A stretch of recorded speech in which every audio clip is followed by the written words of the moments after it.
Good morning, everybody. It's 10 a.m. here on the West Coast. Is everybody ready to talk about adventure paths?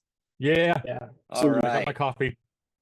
Welcome to the Adventure Path Retrospective panel. Today, we're going to talk about adventure paths, what they are, how they're made, things that we've learned along the way of making them monthly for over 200 plus months.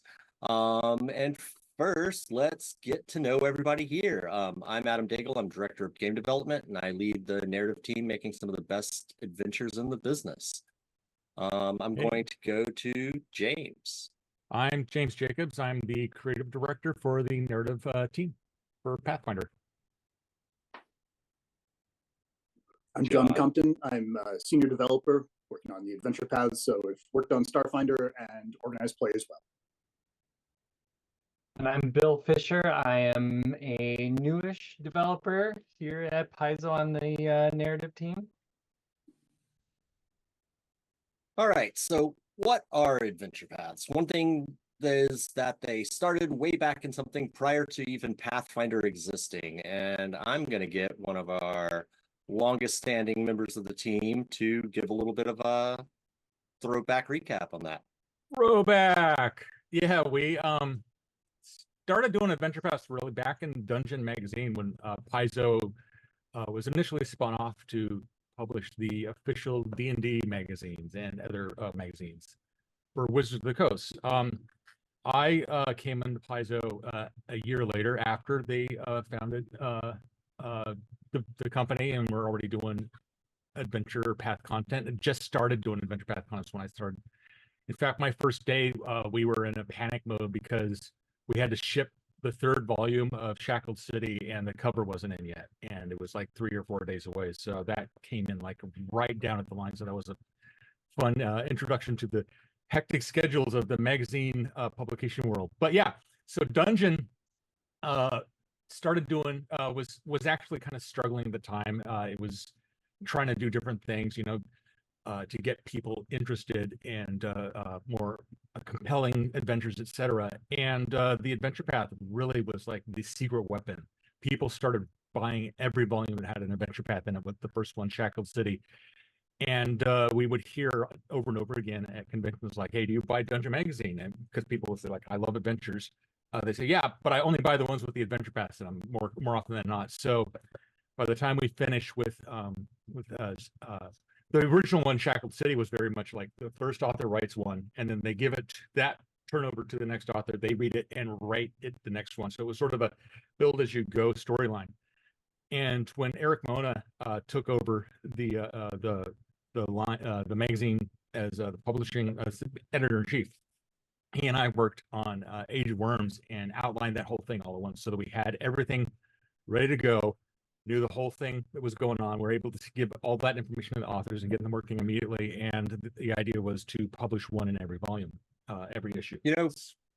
Saying the read one, pass it on, the design as you go thing terrifies me every time you tell that story. Yeah, I can't imagine us trying to even do anything similar to that these days. It was. I mean, we didn't know where we were going. There were weird side effects, like the natural climax of the storyline happened with 2 adventures to go, with the city of Cauldron exploding in a volcano.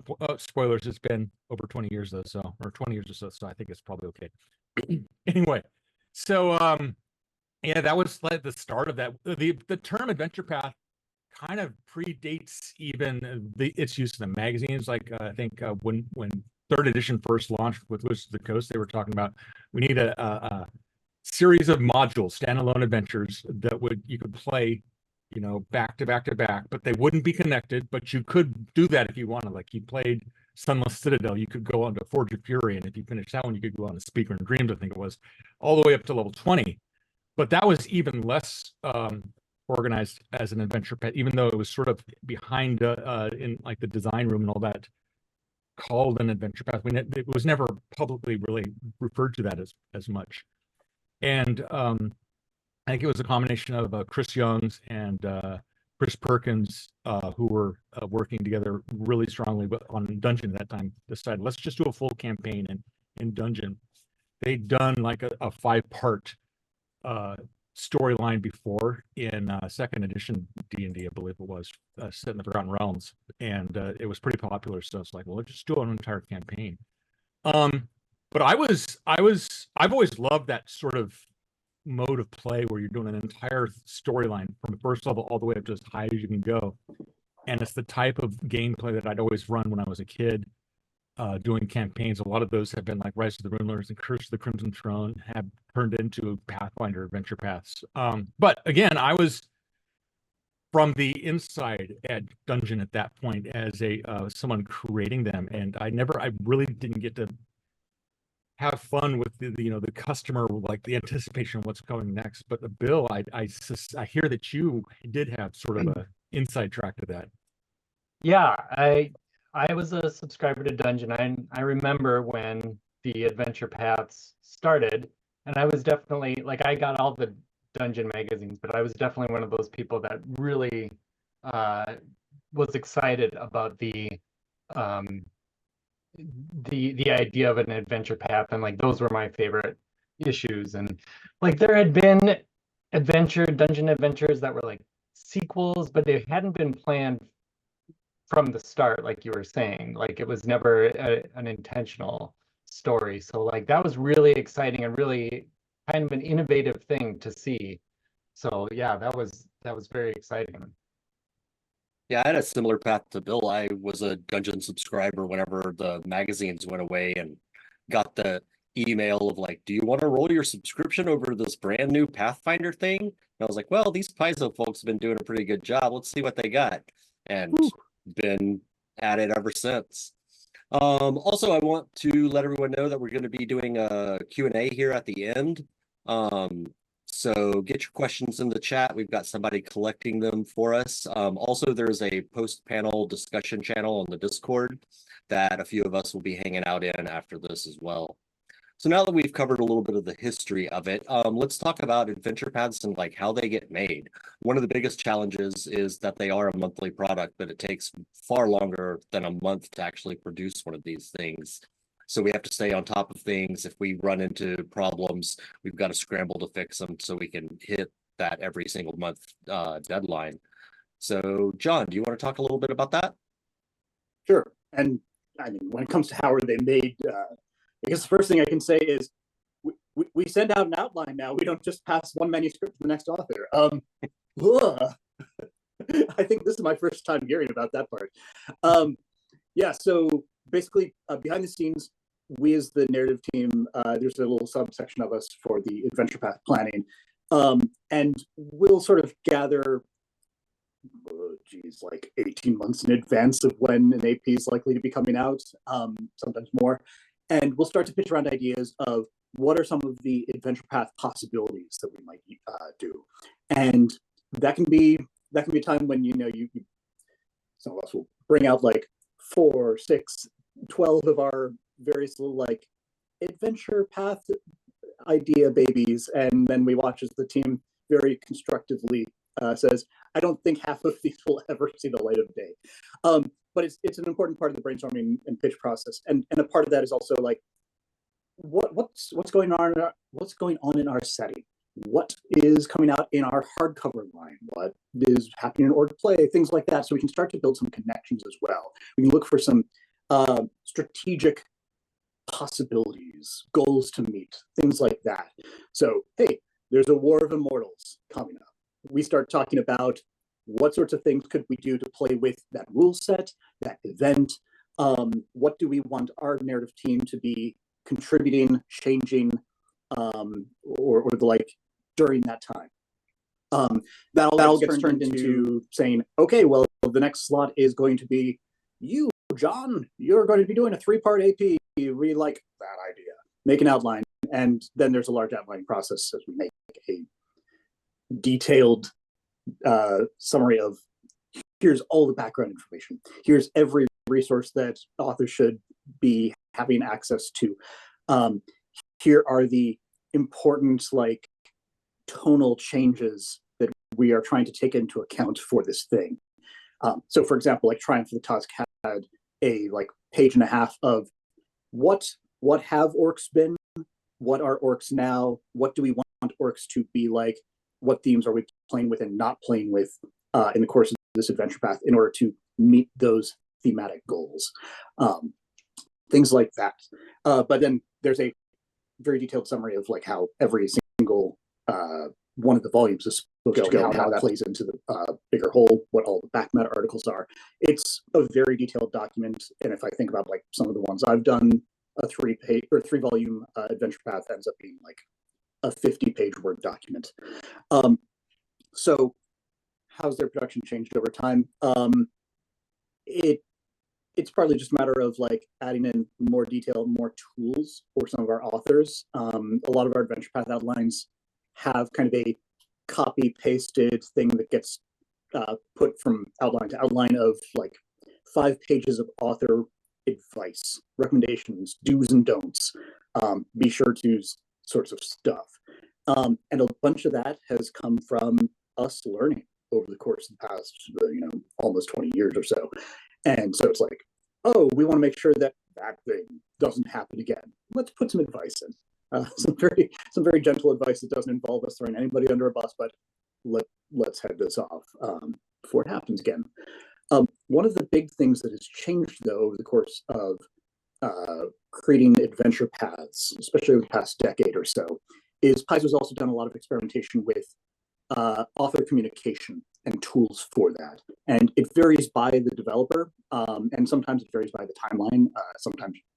Sometimes timelines get compressed a little bit. We have to really push forward. There's not quite as much time for creating like Discord chats or the like to throw around ideas. We just need to get straight into the text. But Discord has been kind of the go-to for us for a while now, but we've probably experimented with about 5 other programs to get authors talking to each other. So it's not just the outline helping to coordinate those adventures, but the authors themselves doing it. And the one little anecdote I can say very briefly to that is one of the early experiments in that was Ruins of Aslan. And I was joking around with Thurston Hillman, who was one of the authors on that, and we got to talking about the apparatus of Qualish, or the apparatus of the crab, and I may have helped to hype up the idea of a collect one piece of your grand submarine per adventure volume that a whole bunch of the authors got really excited about, and then took it all to Adam. They're like, we want to do this thing. He's like, I don't think we can do that. And then they scuffled back, and we're very sad, and we've been sad ever since. Actually was that was a bad call on my part. I absolutely should have allowed the bizarre build your own apparatus system in there.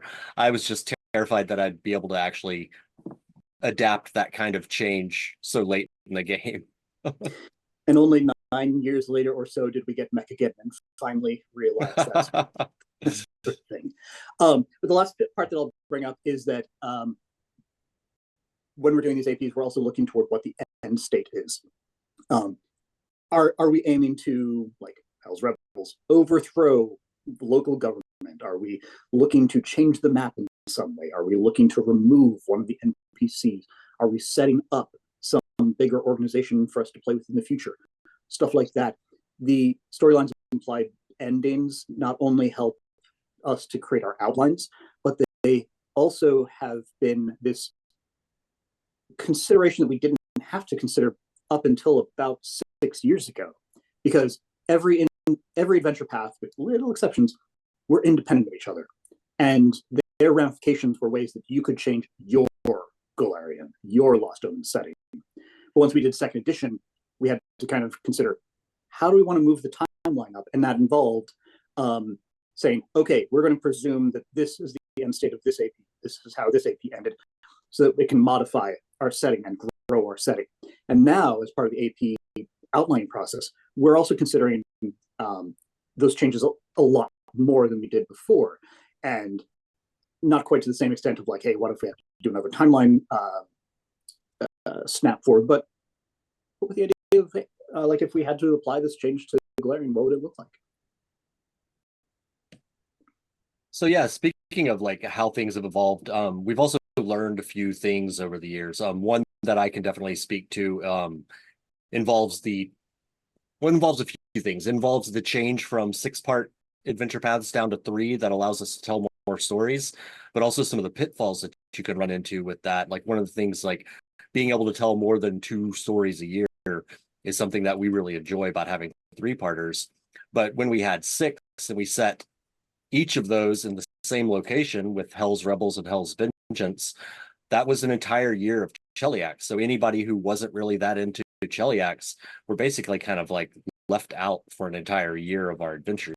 And that's, you know, that's not something we want to run into again. But we also run into some other problems with trying to incorporate mechanics in where we're trying to do like a day and date release of an adventure that uses a hardcover rule system. Sometimes it's hard to get those rules implemented as early as possible. We saw a little bit of that with Wrath of the Righteous. James, you want to talk a little bit about that? Yeah, the tricky thing that or even edition changes, because we ran into that with Council of Thieves, and we learned some things from that we applied to Age of Ashes.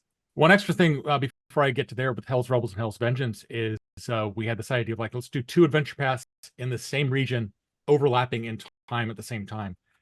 And that was tricky too, because we were setting us up for a situation where one of our adventure paths had to be the one where the player characters fail, because one of them had to be the final state of where everything was going. So we had to, Rob McCreary and I had a lot of complicated meetings on figuring out like, all right, well, mine, Hell's Rebels, takes place in Kintargo, Ravenel area.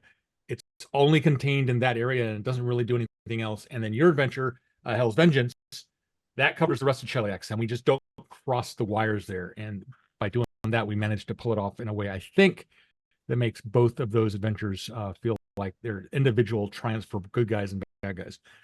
The tricky thing with Wrath of the Righteous was that when we start creating an adventure path, it's a 6-part thing back in the day, involving over 6 authors. You got the 6 adventure authors, you got all the people working the back matter stuff. And it's about 600 pages of content, which is about twice as much as what we would generally do in a hardcover rulebook. And even though it comes out over the course of 6 months, it's so interconnected and everything, we have to start so much earlier than the rulebook side of things. And so by the time we were outlining Wrath of the Righteous and assigning it to authors, the mythic rules didn't exist yet. They were still things that we were talking about, like, here's how we're doing. We had to basically have people start writing them at the same time. And so we would have to do things. This happens with the edition changes too. The edition takes a long time to do, but you know, we can't wait until those rules are set in stone to start writing an adventure path. So what we will do in those things is we will have our authors write those things using the rules that are currently available, and tell them like, well, in this one, we're kind of going for this really over the top, high level content. So just make that story do what you want it to do. Don't worry too much about making the encounters work, because those rules don't exist for you to make those encounters work yet. And then during development, what we'll do is we'll take the rules as they currently exist, often in like maybe just have had their first editing pass at the start of an adventure path. And by the end, maybe we have final fully corrected printer proofs to work with. And we develop those new rules into things as they go. And it's a really, really complicated process that, as we've seen with Wrath of the Righteous and the adventure paths that launched new editions, Council of Thieves and Age of Ashes, they're a little rough around the edges. But they may be a little rough around the edges, but they all came out on time. We never skipped a month, which is a disaster if you are trying to do a monthly release schedule. I mean, some of them came really close and overlapped a little point, like when we had like, there were things outside of our control, like disasters that happen in the world, or strikes in like shipping container industries and stuff like that. Things that get stuck in customs now and then for whatever reason. I don't think we've ever had a cargo ship sink with all of our stuff on it, but I think that may have happened at one point with some other company I remember reading about. But anyway, so there's a lot of things that can happen along the way. But one of the more recent things is with the 6-volume adventure pass. They're just too long. Bill, you've basically come right in at the sort of when we're making the big switch over to that. You have anything insight into that from like a boots on the ground perspective? Yeah, I think that that's one of the best decisions that Paizo has made with the adventure paths, because I not that they're necessarily too long, but I think today a group that plays 2 hours a couple of times a month is a lot more common than a group that plays 4, 6, 8 hour marathons every week. And so a 3-part adventure path is much more manageable and digestible and can still be a year-long campaign. But you're not necessarily dedicating the next 2 years of your gaming group to finishing this AP. And then it also gives us a chance to try new things, like Adam was saying, like if we want to have an AP set in Alkenstar, and and if somebody's not interested in Alkenstar, well, that they're not out of luck for the next 6 months. And it gives us a chance to tell different stories too, like a 6-book adventure path.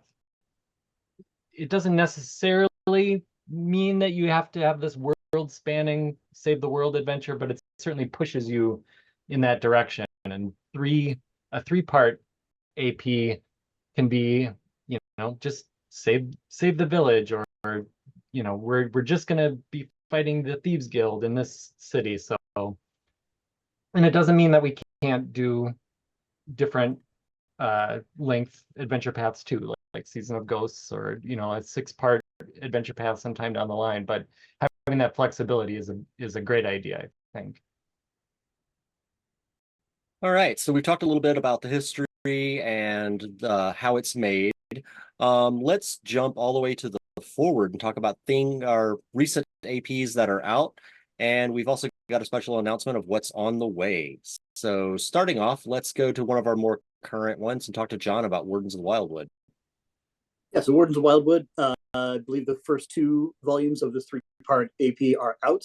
It is a level 5 through basically 13 adventure path. And one of the things that I have experienced in the course of not just kind of folklore, but also just adventure design is kind of a reinforcement of like Grimm's fairy tales notion of like the woods are dangerous. You go to the forest in order to roll for initiative. And that kind of translates over to nature as well in general. And I wanted to do an adventure path that not only got to play on kind of like some druid and Leshian ranger tropes, but also was one where the forest is actually now your friend. You are kind of the potentially big bad boogie people of the Verduran forest as you defend it from encroaching civilization, but also an internal threat that plays around with the druids of the Wildwood Lodge. So just in a nutshell, Taldor and to an extent Andron have a big old treaty with the Verduran forest of we get to harvest some trees, but not all of them. We will otherwise protect you. And the Verduran forest inhabitants say, fine. And there has been growing resentment about that, especially from some of the like most purist of the inhabitants. So what are arboreals going to say? What's the equivalent of a treebeard going to say about we're only going to harvest 5% of your kin per year? And there's that growing resentment. So in the course of this adventure path, you're going to be primarily in the Verduran forest, although there is a redirect a little bit later on. It takes you to another awesome wooded location. And you're uncovering a bunch of its cool history. One of the really important NPCs who shaped the area and regional history. And yeah, and you get to be druids, rangers, anything you want from Howl of the Wild. If this is totally an AP where if all of you want to play awakened animals, you'll fit in just fine. So yeah, should be a great time. And again, I think the first 2 volumes are already out there. One is on its way. Then following Wardens of Wildwood is Curtain Call. Let's have James talk a little bit about that. Yeah, Curtain Call is a high-level adventure path. Going forward, I'm hoping that we're going to be offering a lot more high-level adventure paths, so that folks can have something to do after they finish one of the lower-level ones. And Curtain Call is the elevator pitch of that one is the adventure path where your player characters produce and put on an opera. And so it's got a lot of whimsical stuff in there, a lot of comedy and just sort of lightheartedness going on. The idea is that your player characters have played something from 1st to 10th level. It might be Abomination Vaults, it might be in a campaign you built on your own, might be the first, several volumes of something like Hell's Rebels, and then you stop halfway through. But then once Curtain Call starts, your group is approached by a famous director who says, I want to make your adventures into an opera that we're going to show it in the Cantargo Opera House. You want to help me put it on? And so it's shaped very strongly by what adventures you went on before, like how you build the sets in this opera, what sort of characters you cast in it, what sort of special effects you need, whether it's a comedy or a tragedy or just a special effects laden extravaganza. And that opera building element plays out through all 3 parts of this high-level adventure path. The first part, which is called Stage Fright, written by Richard Pett, you are basically sort of auditioning to become part of this opera and getting things off the ground and getting to know the director. On the second part, called Singer, Stalker, Skinsaw Man, written by Kenverley Spiving, that's the one where you're doing all the preamble, where you're hiring composers, auditioning actors, getting special effects ready, building sets and all that stuff, getting the rehearsal started, handling scandals when they inevitably pop up, hiring a world famous actor who would be perfect for the main villain, but they've vanished. They've gone into retirement. Nobody knows where they are. So you got to track them down. And then the third one, called Bring the House Down, Bring Down the House. One of those 2 compositions, written by Sen HHS. That's the one where you do Hell Month, which is the last month before you do your premiere, and you got to do everything, your dress rehearsals, all the last minute disasters that happen, and then you put your opera on during that last volume. There's more going on in this one, of course. There's a lot of underhanded conspiracies and things like that, conflicts with other groups that may or may not want your characters to succeed or not. Your previous villain that you fought against, maybe if they survive, they might be still after you. And there's a certain event that happens at some point during this campaign called God's Reign. At a certain point, Gorham is killed by a Chaykick, which is something that we revealed earlier on in this PaizoCon. And while that doesn't happen on screen in this adventure path, that happens in a standalone adventure, Pray for Death, the repercussions of that very much change the tone of what's going on here. It's sort of the idea is like, what happens if, well, I don't want to spoil too much. It's always tricky not spoiling adventure paths too much, but the show must go on is basically the idea. Even if the world is changing fundamentally around you and you're high level and you've probably attracted the attention of one or more gods in your adventures, and this whole thing mixes that up. So this is less about how Gorham dying changes things, but it's more about like the gods themselves like are reacting to this, and your high level characters get kind of swept up in a lot of that. But at the same point, you're putting on an opera, so you're not going to just step aside and let some troublemaking deity mess with you. You gotta take advantage of things and make it all happen. Make your mark. Make your investors not come after you because you lost a lot of money. I mean, the 2 things I'll say to that is, yeah, it's a high level adventure, and your investors are clearly a threat, even though you might be level 16. Oh yeah, they're a lot lower level, but yeah, they're the ones who are paying for this. And yeah. Ugh. And the other thing is, you mentioned like, is your opera a comedy, a tragedy? It's like, knowing all of the adventuring parties I've ever been a part of as a player, it's both. Like, well, yeah, I mean that's when you do something like Evil Dead or Tucker and Dale versus Evil. You can have comedy and horror, and it's good combo. So at the end of Curtain Call, with things being kind of thrown into chaos after deific implications, there's a little bit of that in Triumph of the Tusk, correct, John? Yeah. Triumph of the Tusk is a level 3 through 11 3-part adventure path, and rather than playing with the absolute immediate aftermath of Gorham's demise and God's Reign, it's instead taking place a couple of months later. So there's already been some turnover, and a lot of the developments that we have are really impacting the pantheon of Belkson. And that is opening up some really interesting changes, plot devices, narrative elements that are happening that are coming to a head around the time of the Flood Truce.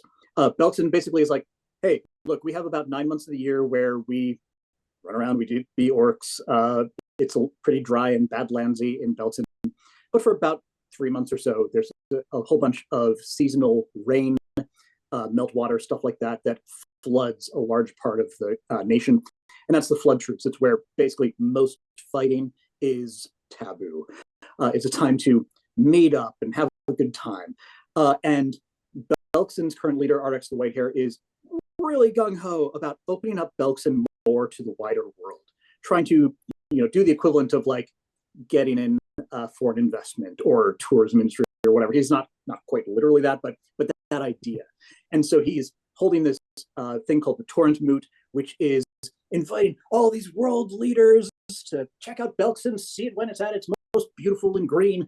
So you can be inspired to tell everybody, and most world leaders get these invitations and say, that's Belkson, that's dangerous. Hey, you third tier ambassador, go for us and report back and tell us if it's worthwhile. And if you die, you're expendable. Hey, you're third level, third tier ambassadors as the PCs. So it's up to you to determine, and this will be through the player's guide, what organizations or countries or interests do you represent as you are sent to, again, be like a fresh out of college level diplomat being sent to some Olympic style event and knowing that you have like a 20% chance of dying in the process. But over the course of it, even though you are honored guests initially, you're going to find yourself getting more and more autonomy and respect within Belkson as the narrative goes on. So expect to be coddled a little bit at the beginning, but you'll be part of that main narrative by the end. So really excited to explore orc culture in a wide variety of ways. Kind of excited to shake up Belkson some, both in the divine and in the worldly realms. Awesome. So Triumph of the Tusk runs October, November, and December of 2024. And then starting January of 2025, James has another AP on the docket. Yeah. James, it's time to announce your new baby. Yay. So I'm sitting here watching John have fun making the dwarf adventure path and the orc adventure path. And I felt jealous. So and the trees adventure path. Oh yeah, the trees adventure path. But that's true. I guess the Leshy adventure path. I don't know. Anyway, starting in January 2025, we're going to be doing another high level adventure path, and this is the one where you play elves or people who are allied with the elves of Kyonan in particular. This adventure path is called Spore War, and this is the one where you might kill Tree Razor, or Tree Razor might kill you. And by you, I mean your player characters, maybe. This is a high-level adventure path, and it starts out with Quintalandia is looking at this trouble brewing in the middle of her neighboring lake in Carthan. And at the center is the Isle of Terror, where Tar-Baphon is brooding and causing trouble. And he's already made one attempt to attack the world, and he got defeated. But now he's just angry, and there's this element of like he might start up something, especially now that we're in this post-War of Immortals era, where war is spreading and things are happening. So Queen Talandia calls upon your 11th level characters to lead a summit in the town of Greengold, and all of the nations of the Lake and Carthan region, all surrounding them, each send a representative to this meeting, and you have to work with them to build like a multi-part alliance to ensure that if Tar-Baphon breaks out, everybody around him living on those nations, Ustalov and the ruins of Lastwall and Milthun and Nurmathas and Druma and Rasmaran, all of you will band together to protect each other from this. And in the meantime, if other things pop up, you'll help each other. And basically, it's like a United Nations sort of the Lake and Carthan region. You got things like these other elements that pop up during War of Immortals that are making all these nations extra worry and nervous. And everything's going well until a certain nation demon lord named Tree Razor decides everybody's distracted and things are going weird. Now is a good chance to do my thing. And there is a disaster that happens, and all of a sudden Kyonan is attacked by Tanglebriar, and the Spore War begins. And so this is the adventure path where elves and demons fight each other, and you as high-level characters are called upon by the Queen of Kyonin to basically do an ever-increasing, ever over-the-top adventures to stop Tree Razor from causing all of this problem. It's not one where you're leading armies or anything like that. Your character's like kind of behind the scenes doing the big deal stuff, like doing forays into Tanglebriar and eventually confronting Tree Razor himself. So it's a 3-part adventure path. It's not a mythic adventure path, but it's, I guess, mythic adjacent. It's super high octane. There's going to be a lot of high power stuff like that. People who've read Bestiary 1 and Monster Core know that Tree Razor is level 25, and that is beyond an extreme encounter, even for 20th level characters. So there's going to have to be something that happens where you get extra advantages over this level 25 creature that you are going to inevitably face. Anyway, so that, again, it's a 3-part adventure. The first one is called Whispers in the Dirt. That one's written by Jason Boldman. First adventure path he's written since, I think, Second Darkness. So getting him back into the flow is a lot of fun. The second one is one I'm writing. It's called Secret of Deathstalk Tower, which to me is kind of fun because that is the first adventure that I ever put Tree Razor in back in 1990. So I have my kind of homemade janky version of this adventure from 1989 that I tried referencing, and I've learned a lot in the last 40, 30 years, let's just say, but it's fun to get Deathstalk Tower out in print. And then the last volume is A Voice in the Blight, and that's written by Rigby Bendel. And I'm currently in the process of I'm just starting their adventure at developing as soon as PaizoCon is over. So hopefully people will get a kick out of the adventure path where you get to kill or get killed by Tree Razor. And just a follow-up question for you, James, that I can also answer a little bit. You said, This is the Elves versus Demons AP, and, mentioned the Orc AP, the Tree AP, the Dwarf AP. Do I have to play an elf? You don't have to play an elf on this adventure path, but this is the best chance for you to play an elf in adventure path, because this is the story about Kyonin versus Tree Razor. And if you are an elf, you're going to have a pre-invested element in that conflict. If you're not playing an elf, you're going to want to play a character that is allied and wants to, see the Elven nation prosper. There's certainly any ancestry will work in here, even something that you might normally, like you could play a fungus fleshy, and that will open up some interesting possibilities when you are going into a nation where you, as a fungus fleshy, you might have to fight some really horrible, awful fungus fleshies who may be working for Tree Razor. So it's definitely, as with all of these adventure paths, you don't have to be a specific type of character, but as we do more and more of them, it's fun to explore stories that kind of take an assumption that you are, allied with the orcs, or you are invested in protecting the Verduran forest, or you are a mercurial wannabe actor who wants to get their big break. Yeah. And just one other unrelated thing I'm seeing in chat, people asking if we had announced the titles of the Belkson or the Triumph of the Tusk ones. Just as a quick catch up, Resurrection Flood is the first one by Brian Duckwitz. Then we have Hoof, Cinder, and Storm, co-written by David Schwartz and Chase Snow. And then we have Destroyer's Doom, written by Kenderly Speedley. All right, so that brings us up to current and a little dip into the future. I think at this point, I'm going to switch this over and start getting to some of your questions that you had in chat. And the first one I'm going to pick up is, what APs have you all played yourselves? And I'm going to throw this one to Bill first, because we haven't heard from him in the last 10 minutes.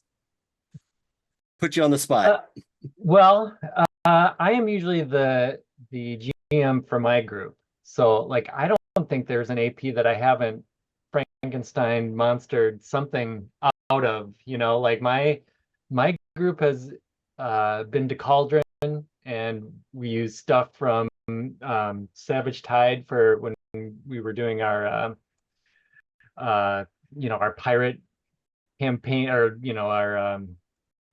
our island campaign, and they've been to what is the dam in Rise of the Rune Lords, Skull Skulls Crossing, yep. So like, and they found the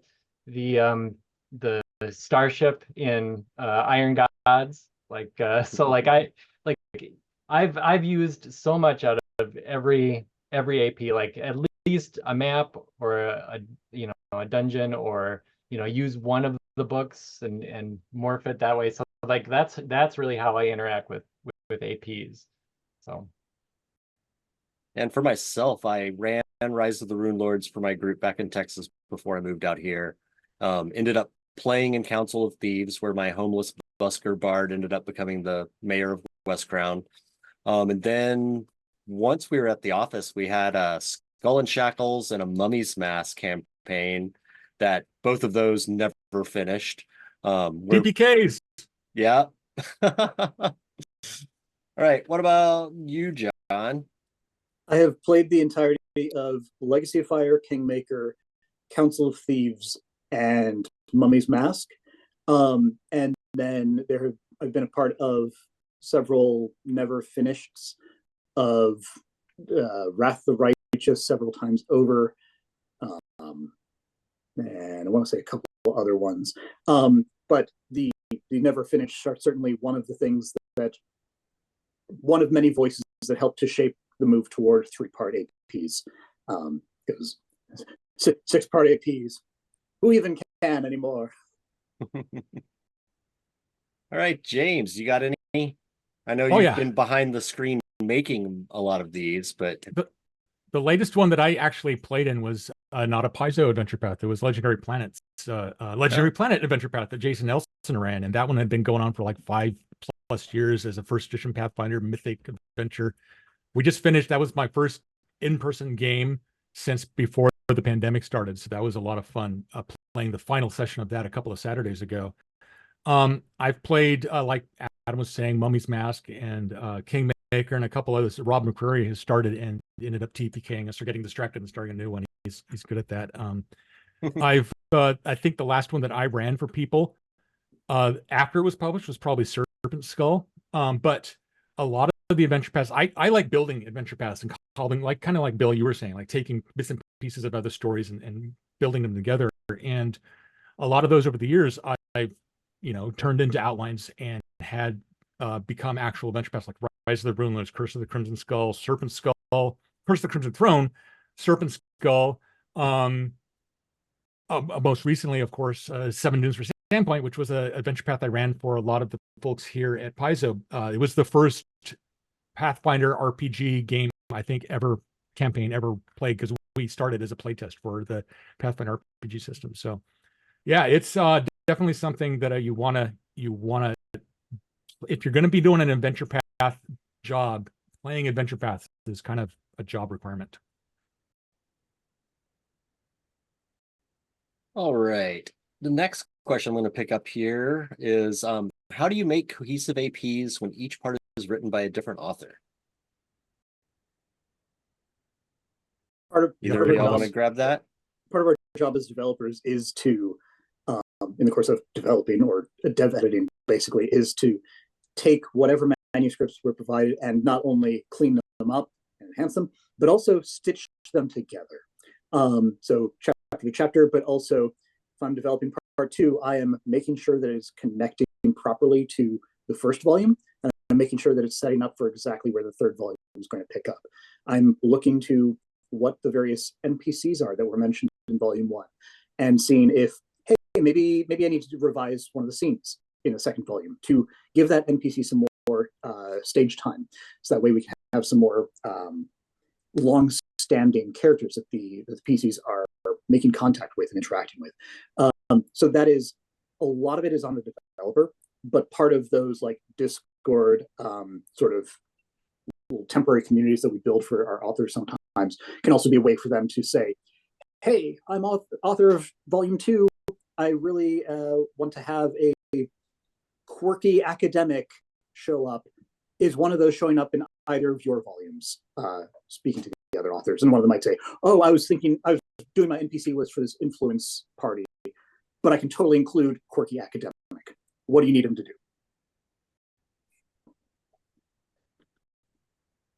All right. This one's kind of long, How much do existing player options impact choices for AP settings versus or slash plot versus having to introduce player options directly in the AP? I'm thinking of underwater or extraplanar adventures, adventures working with a socially oppositional organization like inside Raha Doom, or with the Red Mantis Assassins or Hell Knights. It's less of an issue in second edition, frankly, than first edition, because in second edition, the rules for your player characters are self-contained and separate from the rules we use to create NPCs in storylines and stuff like that. So in a large part, as long as the new character options are always aimed in the same direction of supporting the stories that we want to tell in Pathfinder, the stories we want to tell as adventures automatically build opportunities for those characters, which is one of the incredible strengths for second edition that makes it so much more fun for me personally to create storylines for. There are certain situations where, specific adventures that we might want to do require more specific player options. Like we couldn't do Outlaws for Alkenstar before we had Guns and Gears out, because we needed opportunities for player characters to, be gunslingers or inventors in the adventure path where you want to play gunslingers or inventors.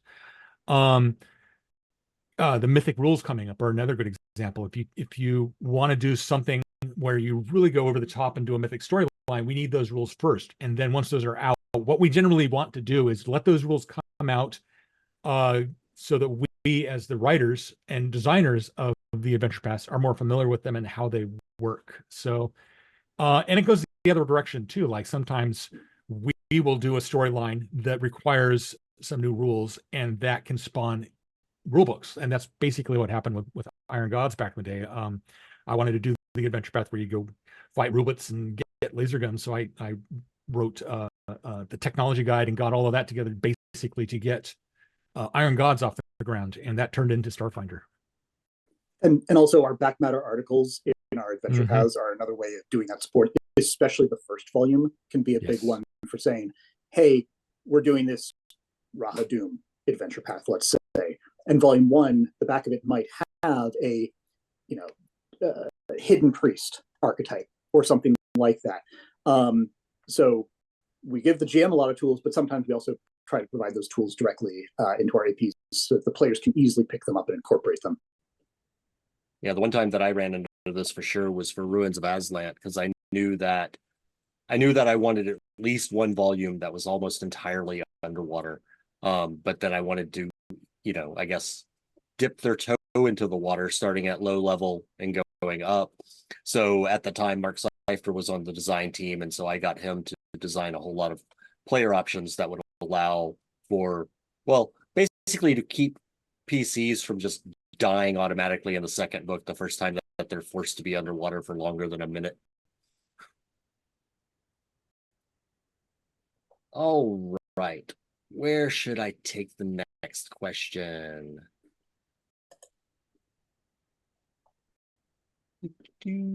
I can do one real quick that I saw pop up. Do it. It's not an adventure path question, but I can. Someone asked about, will we ever see Dead God's Hand, which is a standalone adventure we announced way back, written by Eric Mona. Yes, you will see it. It's been hit with delays and shenanigans and OGL kerfuffles and stuff like that over and over and over again. It's something that I'm really passionate about getting out into print. Eric is really passionate about getting out. You will see it. Won't be in 2024 though, but stay tuned. All right. This one short, but it'll let us get through all of us before we need to start closing things up. So what's your favorite individual AP volume? Ooh. And I'm going to put James on the spot first to give me, Bill, and John time to think. The tricky thing for me is that it's hard for me to pick my favorite kid, I guess, but it's also a case of like, if I pick this adventure written by this author, then every other author who's written a great adventure feels left out. So my only solution for this sort of thing is to pick an adventure that I wrote so that it sounds self-serving. I think the one I'm the most proud of is Burnt Offerings. That's the one that started the Pathfinder Adventure Path, that started a lot of Galarian up. It won a Emmy for Best Adventure of the Year. It got turned into a play from art school, a high school down in Portland. It's become a audio drama. Yeah, it's the one that I'm the most proud of. Burnt Offerings. It created the whole Goblin things with working off of Wayne's really inspiring design for them. Goblin Song. Yeah, the first Van Kaskerkin and Emiko Kaijitsu, all sorts of things. Shalilu, people have asked what happened to Shalilu. This is sort of a spoiler, but she shows up in Spore War at a certain point. So there's going to be a return to Shalilu's presence in the world during the Elf Adventure Path, which kind of makes sense. I'll go ahead and throw it to John now. Kind of in the same vein as James, I think I'll probably just choose one that I ended up writing. It's hard for me to really shake the pleasure that I had in working on Pathfinder 131, Reaper's Right Hand, the 5th volume of the War for the Crown adventure path, because it follows the way that I end up writing a lot of the APs, where I think that the first chapter is going to be really short. It ends up being really long because I fill it with art history. The second chapter is the one that I really like going in and continue really liking, and that volume takes you to a strange place with a whole bunch of urban sandboxing, which is one of my favorite types of adventures to work on. And then finally, a dungeon crawl that was part of the outline that I find I have not 1/3 of my word count left, but more like 10% of my word count left by the time that I'm finished with chapters 1 and 2, and have to really rush to put it all together, but still make it fun. All right, Bill. Well, I will pick a favorite. So I think my favorite just individual adventure is the first book in Gatewalkers, 7th Arch. It's just, I just remember reading it, not really knowing what I was going to get into, and like just be like, what is happening, and like what is this thing, and like that, to me, that's a really great feeling to have, like to be surprised by something, you know, so many years on after reading so many adventure paths, to be like surprised and delighted by something that was entirely new. And so like, I haven't played it, but it's on my bucket list of things, is just to play that book just as its own campaign, sort of flesh it out a little bit and play it. So it's so weird and different and new. So that's my favorite one. My pick is at least chosen similarly to Bill's process. Is I'm going to say Pathfinder 71, Rasputin Must Die, just because it was an ambitious leap to see if it would even land, if people would, like it or not. And I think it did. I think it landed well. Also, Rob and I put a ton of work into making sure the history was on point, creating, creating weapons from that period of Russian history and pulling them into Pathfinder, trying to make the mechanics work out right, playing fast and loose with a little bit of history to make, a real world person connected to Baba Yaga and all of that. It was a lot of fun, and it was a lot of uncertainty of knowing if it would be received well. And I think that we did a pretty damn good job of that. One of the fun anecdotes I have for that one is we would, back in the old days, we'd have like brainstorming, like, what are we going to do next year? What adventures we're going to do? What stories we're going to do? And I forget how it started. We were talking about like, let's maybe do something with Baba Yaga, because this year is the one that we've programmed into the lore. She's coming back this year. So if we don't do the Baba Yaga story this year, we lose our chance. And we didn't know what story we wanted to do. We lose our chance for 100 years. Yeah. We didn't know what the plot we wanted to do was, but then I forget who it was. It might have been me. It might have been Eric. It might have been Rob. Somebody came up with the title Rasputin Must Die. And the entire kind of room of all of us kind of went quiet. It's like, we have to make an adventure called Rasputin Must Die. I don't know put Rasputin on the cover doing his pose. How do we do this? Is it responsive? responsible to bring in a real world person, etc. Yeah, that was I think the only time an adventure path was kind of gelled around a single title of a single volume. All right, so we're getting close to time. That's going to be the last of the questions. However, like I said at the beginning of this, there is a post-panel discussion channel here in the Discord that most of us are going to be visiting right after this. I think a few of us have some other entanglements. So yeah, stop by there and we'll continue this conversation in chat. But we're going to wrap this up and make space for the next group that's going to be in here. And so we'll go around and let folks know where to find us if they want to find us, starting with James. I'm a social media hermit. I can be found on the Paizo message boards and the Pathfinder Reddit forum, and here at Paizo. So get your questions in now. I have an AMA thread over on Discord. Right. Bill? Same thing. Social media hermit, but Paizo message boards is a great place to find me. Right. John? I hang out on a fair number of the fan servers for Pathfinder RPG, to an extent on Starfinder RPG, particularly in the Galarian lore channel for Pathfinder RPG. And of course, you'll find me all weekend on the Paizo events server.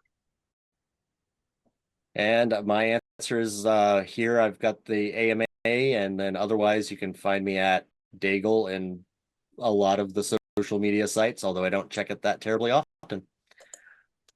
But thank you everybody for joining us here to talk about adventure paths. It's been a fun hour, and I know that if left unbridled, we would go for multiple more hours. But that's it. That's all you get for now. James. Make sure to tune in this evening to watch a bunch of us play right. Pathfinder. We're going to be playing. Can I tell us what? I guess we revealed we made John run us a 20th level adventure. Shenanigans. Yes, lots of shenanigans. All right. Thanks, everybody. We'll see you all around this weekend. Have a great PaizoCon.